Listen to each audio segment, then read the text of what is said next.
एवं केनाल रो जो काम जो घटना बरगढ़ रे ये है बिना एग्रीमेंट रे ओडिशार माननीय मुख्यमंत्री पाखे फाइल अच्छी माननीय मुख्यमंत्री एग्रीमेंट कॉपी रे दस्तखत नहीं नहांती किए अधिकार देला से ठिकादार को किए अधिकार देला से इंजीनियर मान को जो मैंने आदेश देले बिना एग्रीमेंट रे काम आरंभ कर दे केनाल काम को बर्बाद कर दे जदि सस्पेंड हेले गोटे यहाँ सूचई दूजे सरकार स्वीकार कले जे जेन काम होटा किसी अनैतिक काम हो माने टेंडर प्रक्रिया रे निश्चित भाव में देख जितेबले आम ये प्रसंग के उठेलु जे कार्यक्रम जेन बॉक्स कन्विक्ट एवं सौंदर्यीकरण हवा बरगढ़ केनाल आमे सदा सर्वदा कहीचु बिजु जनता दल बरगढ़ जेकोसी डेवलपमेंट काम के ओपन हार्टेडली समर्थन करवा स्वागत करवा किंतु सरकार नीति नियम भितर से कार्यक्रम माने हेबार कथा जितेबले बॉक्स कन्विक्टर टेंडर है टेंडर प्रक्रिया पूरा संपूर्ण नहीं थी एवं जे किए से अवार्ड ऑफ कंट्राक्ट भी नहीं पाई थी जड़े हाई रेट रे पकईकरी ताके लो रेट देखागला एवं ताके काम करवा लगी भी विभाग इंजीनियर माने होन किंबा जे अधिकारी माने कार्यक्रम रे शामिल हेले आमर अभियोग थिला से समय रे जदि सरकार जेन्स भी कार्यक्रम करुछन ताके ट्रांसपेरेंसी वे करा जाओ गोटे आपन देखले बरगढ़ धनुयात्रा गेट भांगीगला से जगह कौन फलक भी नाइन केते टंकार वर्क से जना नाइन से जगह जदि से भलिया काम होइथिबा माने निश्चित भाव में दुर्नीतिर गंध उठुचे एवं जेन अभियोग आम करूँ राज्य सरकार ठारे एवं विभिन्न गणमाध्यम रे आम अभियोग आनीलु लोकंर सामने कहीलु जे बॉक्स कन्विक्टर टेंडर प्रक्रिया नुहे सरे टेंडर प्रक्रिया नाय सरिकी केंद्र तुम एग्जीक्यूटेंट के वर्क माने वर्क करवा लगी आकिज करवार लगी ताके येस कल विभाग अधिकारी माने एवं जेन माने ठिकादार के दिया है दुई जन मात्र टेंडर रे पार्टिसिपेट करिछन 4.99% एक्सेस रे से पाउजे कोटी कोटी टंकार काम एवं से ही ठिकादार विरुद्ध रे अतीत रे 2017 मसीह ग्राम्योन्नयन विभाग रे गोटे ब्रिज काम कला बेले भांगी जाता से ब्रिज से ठिकादार ब्लैकलिस्टेड होते एते बड़ प्रोजेक्ट जेनु कि बरगढ़ सहर हजार हजार लोकंकर धन जीवन हानिर आशंका रही बॉक्स कन्विक्ट है जदि ठीक मानर ना हेबा एवं द्वितीय बरगढ़ ब्लॉक एवं भेड़ेन ब्लॉक हजार हजार हेक्टर जमी जलसेचन सुविधा से केनाल द्वारा करा होउजे तो निश्चित भाव में जदि गोटे काम सरकार करूछन गोटे साधारण जनता हिसाब से साधारण नागरिक हिसाब से आमर भी कर्तव्य रही जेहेतु सरकार जहाँ भी डेवलपमेंट काम करूछन सेटा होउजे लोकंकर पैसा लोकंकर टैक्स पैसा नहीं करी सरकार डेवलपमेंट काम कर पचराले से उत्तर दे पारे जदि अनैतिक जदि आम सीधा सड़क अभियोग कर बरगढ़ किसी मुष्टिमेय ठिकादार निजको संघर कर्मकर्ता बोलिकी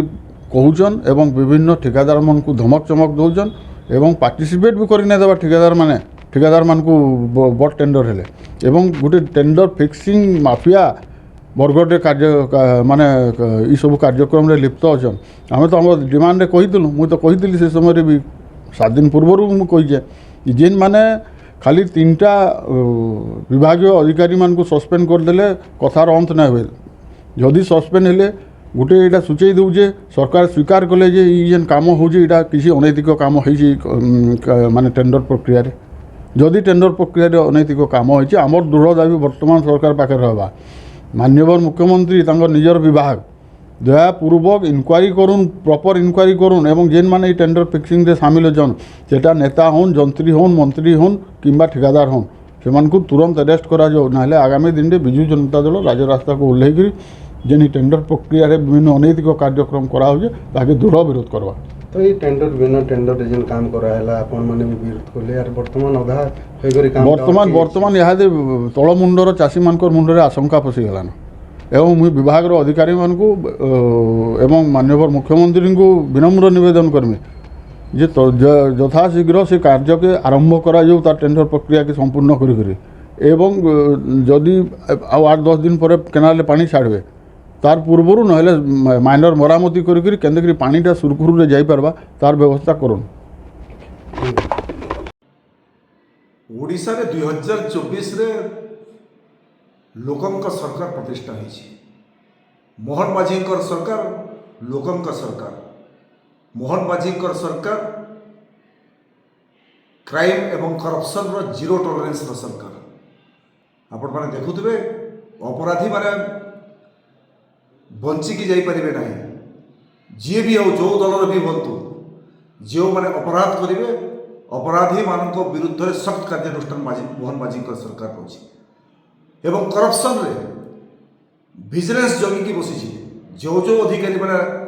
ଓଡ଼ିଶାର ସମ୍ପତ୍ତି ରାଜକୋଷର ସମ୍ପତ୍ତି ଲୁଟ୍ କରିବେ ତାଙ୍କ ବିରୁଦ୍ଧରେ ବି ସଖ୍ତ ଆକ୍ସନ୍ ଲୋକଙ୍କ ସରକାର ମୋହନ ମାଝୀଙ୍କ ସରକାର ନେଉଛି। ବରଗଡ଼ର 3 ଜଣ ଇରିଗେସନ୍ ଡିପାର୍ଟମେଣ୍ଟର ଅଧିକାରୀ ସସ୍ପେଣ୍ଡ ହେଲେ। ଏଥିରୁ ସାରା ଓଡ଼ିଶାର ସରକାରୀ ଅଧିକାରୀମାନେ ଯେଉଁମାନେ ବଡ଼ ପଦପଦବୀରେ ଅଛନ୍ତି, ଯେଉଁମାନେ ନିଜକୁ ସୁପ୍ରିମ ଭାବୁଛନ୍ତି, ସରକାର ଉପରେ ଭାବୁଛନ୍ତି, ସେମାନେ ସତର୍କ ହୋଇଯାଆନ୍ତୁ।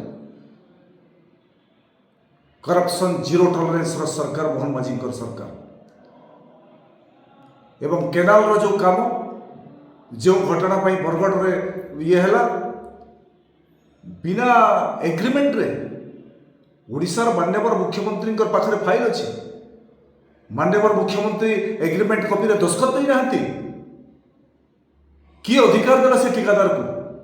କିଏ ଅଧିକାର ଦେଲା ସେ ଇଞ୍ଜିନିୟରମାନଙ୍କୁ? ଯେଉଁମାନେ ଆଦେଶ ଦେଲେ ବିନା ଏଗ୍ରିମେଣ୍ଟରେ କାମ ଆରମ୍ଭ କରିଦେଇକି କେନାଲ କାମକୁ ବର୍ବାଦ କରିଦେଲେ। ଏବଂ ମୋହନ ମାଝୀଙ୍କର ସରକାର ଯେଉଁ ଆକ୍ସନ୍ ନେଇଛନ୍ତି ମୁଁ ତାକୁ ସ୍ୱାଗତ କରୁଛି। ଏବଂ ସମସ୍ତ ଅଧିକାରୀମାନଙ୍କ ପାଇଁ ଏଇଟା ଚେତାବନୀ। ଜିରୋ ଟଲରେନ୍ସ କରପ୍ସନ୍ କ୍ରାଇମ୍ର ସରକାର ମୋହନ ମାଝୀଙ୍କର ସରକାର। ସତର୍କ ରହନ୍ତୁ ସମସ୍ତ ଅଧିକାରୀମାନେ, ନୀତି ନିୟମରେ କାମ କରନ୍ତୁ।